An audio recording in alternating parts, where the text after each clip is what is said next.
जो हमारी आज की अध्यक्षता करने के लिए महेंद्रगढ़ से चलकर आए हैं प्रोफेसर डॉक्टर एम.के. चहल, वो जब बोले तो आप सारे साथी और कोई बात नहीं।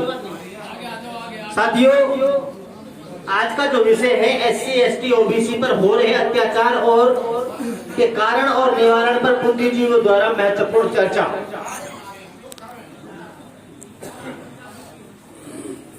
बुलबुल के पंजे में बाज का परवाज नहीं होता, बुलबुल के पंजे में बाज का परवाज नहीं होता और आपस में पिछड़े हुए लोगों का कभी राज नहीं होता। इस सर झुका के चलने वालों, सर उठा के चलना सीखो, सर झुका के चलने वालों के सर पे कभी ताज नहीं होता। भारत के मूल निवासी बहुजन समाज के अलग अलग जाति के टुकड़ों के जागृत लोगों की इस सभा में, जिंदा लोगों की सभा में पहुंचे हुए तमाम मैं मूल निवासी योद्धाओं का स्वागत करता हूं, इस्तकबाल करता हूं, वेलकम करता हूं, हार्दिक अभिनंदन करता हूं। हम भारत के उस देश के उस प्रदेश से हैं जहां तीन बंधु रहबर आजम सर छोटू राम ने जन्म लिया।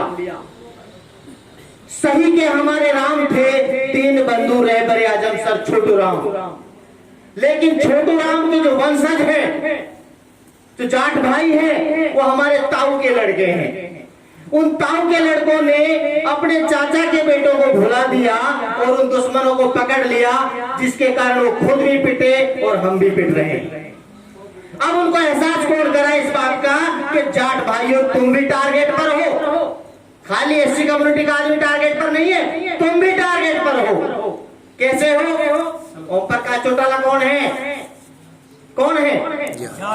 कहाँ है? OBC के भाइयों तुम भी टारगेट पर है, यादवों से कहो। लालू प्रसाद यादव कौन है? OBC है, यादव है, कहाँ है?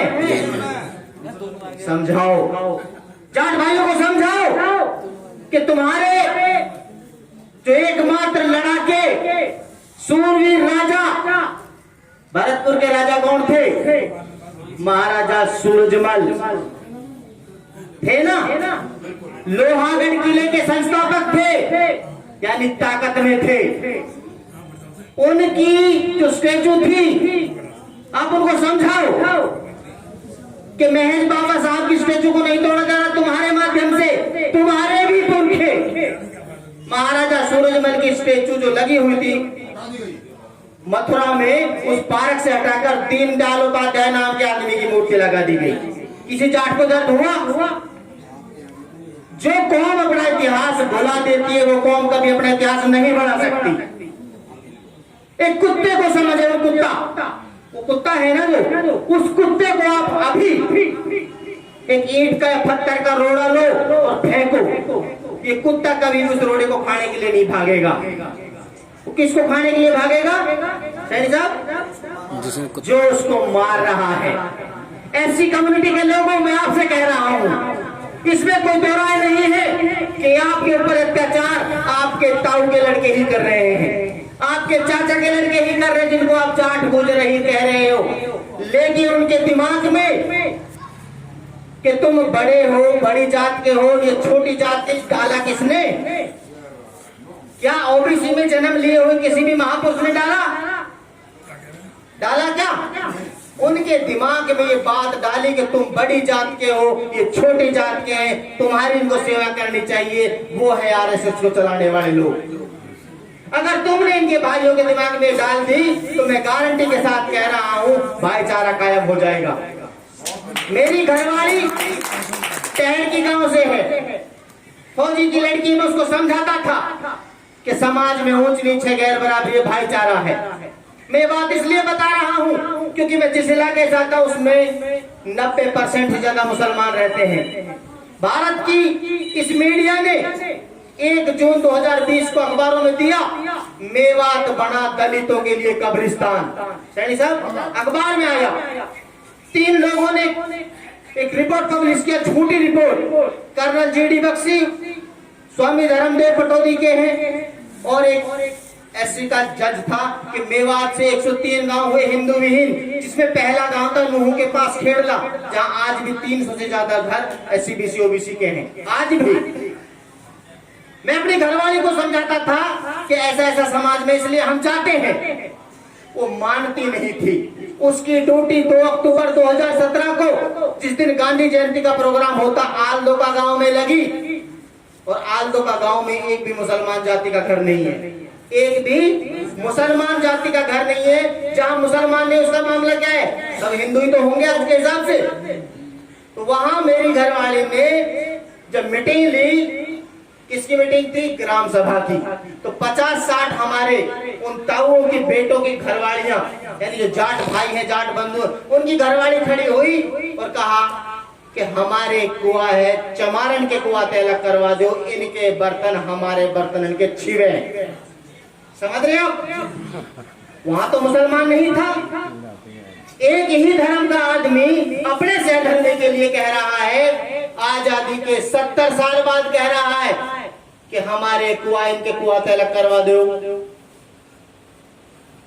जहां आरएसएस का गढ़ है, उस गांव की ये घटना हुई। मेरी घरवाली के जो सारे सेंसर डेड थे, सारे एक्टिव हो गए कि आप सच कहते थे। मैंने वहां के लोगों से कहा, भाइयों आप भी पिट रहे हो, हम भी पिट रहे हैं, सैनी साहब कहते आ रहे हैं, चैल साहब कहते आ रहे हैं कि हम सब आपस में भाई हैं। हमारी बात को जाट भाइयों ने नहीं माना। 2016 में पिटे 2123 जाटों के बंदे बच्चे आज जेलों में बंदे। को लड़ाई लड़ रहा उनकी, हम लड़ रहे हैं। हम भले एससी के लिए लड़ रहे हैं, क्योंकि हमें पता है हमारी समस्या जाट नहीं है। हरियाणा का जाट जनरल में है, बाकी हरियाणा को छोड़कर बीसी और ओबीसी में है। राजस्थान के जालौर की तरफ जाओ, जनरल में झुंझुनू की तरफ जाओ। जैसे आप लोगों को खाटों को नहीं बैठने दिया जाता, चलो जाटों को भी नहीं बैठने दिया, हम बताएंगे चलकर। साथियों, पिटे पिटे लोग एक मंच पर आ जाए, ऐसा प्रोग्राम देश में चला कौन रहा है? अब है मुद्दे की बात कि हम जातियों में बांटे। इंसानों में जातियां नहीं होती, कुत्तों में होती है, गधों में होती है, पशु पक्षियों में होती है, इंसानों में कोई जाति नहीं होती। लेकिन जातियों में जिन्होंने बांटा वो मजे ले रहे हैं। उनका बांटने में फायदा था, आपका जुड़ने में फायदा है, इकट्ठा होने में फायदा है। तो इस प्रोग्राम को चला कौन रहा है मुल्क में? सिर्फ और सिर्फ एक संगठन है, बाउंसेफ। बाकी जितने भी 6 लाख या 10 लाख या 50 लाख संगठन है, उनकी उत्पत्ति हुई कहां से है? उनके दिमागों में विचार आया कहां से? बाउंसेफ से। क्योंकि पंखा जो चल रहा है, अगर लाइट चली जाए तो पंखा चलेगा क्या? सप्लाई यूनिट अगर रोक दी जाए तो चलेगा क्या? सिर्फ पंखा दिखेगा, चलेगा नहीं। आज जो विचारों की भरमार आप चारों तरफ देख रहे हो, वो सिर्फ बाउंसेफ संगठन की देन है। बाउंसेफ संगठन कारण पर काम करता है। किस पर काम करता है? कारण पर, समस्या पर काम नहीं करता है। बाउंसेफ ने कारण ढूंढ लिया है। आप डॉक्टर के पास जाओगे, डॉक्टर ने अगर आपको डायग्नोज नहीं किया, आपका टेस्ट नहीं किया कि बीमारी क्या है, और आपको पीलिया है, दवाई दे दी मोतीजीरे की, पीलिया भी खराब होगा, मोतीजीरा भी खराब होगा, आदमी मर जाएगा। बाउंसेफ ने बीमारी को ढूंढा है, कारण को ढूंढा कि देश में जो कारण है हमारी समस्याओं का, वो है नस्लवाद। 2 नस्ल के लोग हैं, एक देसी नस्ल के लोग हैं, देसी नस्ल के लोग बैठे हैं, एक विदेशी नस्ल के लोग हैं जो बहुत कम है। विदेशी नस्ल के लोग हमें आपस में लड़ाते रहते हैं। मैं आपको एक बात कहकर अपनी बात को विराम दूंगा, चहल साहब कंक्लूड करेंगे। साथियों, मोहन भागवत आरएसएस का सरसंघ चालक है, सबसे ज्यादा ताकतवर आदमी। नरेंद्र मोदी जिसके पैर में जाकर बैठता, ताकतवर है क्या नहीं है? देश का प्रधानमंत्री मोहन भागवत के पैरों में जाकर बैठता है, इसका मतलब ताकतवर कौन है? मोहन भागवत। और मोहन भागवत और उसके लोगों ने कहा, जब चाइना का मामला चल रहा था कि सारी आर्मी को हटा लो, हमारे पास इतना कैडर है कि 3 दिन में हम फतेह कर लेंगे। चैन साहब कहा, उस मोहन भागवत को आज इतना डर है। बामसेफ के लोगों ने, आदरणीय वामन मेश्राम साहब ने कहा कि 6 अक्टूबर को हम नागपुर में बामसेफ का आरएसएस का कार्यालय घेरेंगे। क्यों घेरेंगे? क्योंकि हमें संवैधानिक रूप से हमारी बात रखने का बीजेपी काम नहीं करने दे रही है। संविधान के आर्टिकल 19 का उल्लंघन कर रही है। जैसे ही मेश्राम साहब ने आदेश दिया सारे कार्यकर्ताओं को, चलो नागपुर, हम उस कारण को ही खत्म कर देते, कारण को ही देख लेते हैं। जो ये कहते थे कि देश की सेनाएं हटा लो, हमारे पास इतना कैडर है, अपनी सुरक्षा में सीआईएसएफ की टुकड़ियां लगवा ली। समझ रहे हो, यह है ताकत। अपनी सुरक्षा में दिल्ली के क्वार्टर पे भी आरएसएस के पर सीआईएसएफ की टुकड़ियां लगा ली, और नागपुर में भी उन्होंने अपनी आरएसएस वालों ने सुरक्षा के लिए टुकड़ियां लगवा ली। डर किसका है? किराए की भीड़ कभी काम नहीं आती। उनके पास कैडर है, मानते हैं हमारे के पास कैडर है, बेस नहीं है। बेस तो हमारे पास है, कैडर भी हमारे पास है। क्योंकि आरएसएस में काम कौन करता है? जाट करता है, गुर्जर करता है, हीर करता है, कुमार करता है, सैनिक करता है, चमार करता है, वाल्मीकि करता है। ये कौन है? मूल निवासी है। और मूल निवासी का संगठन कौन सा है? बामसेफ है।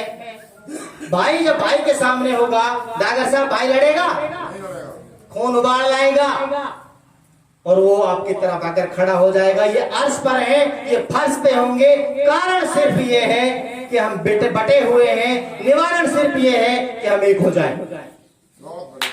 बटे हुए हैं, ये कारण है।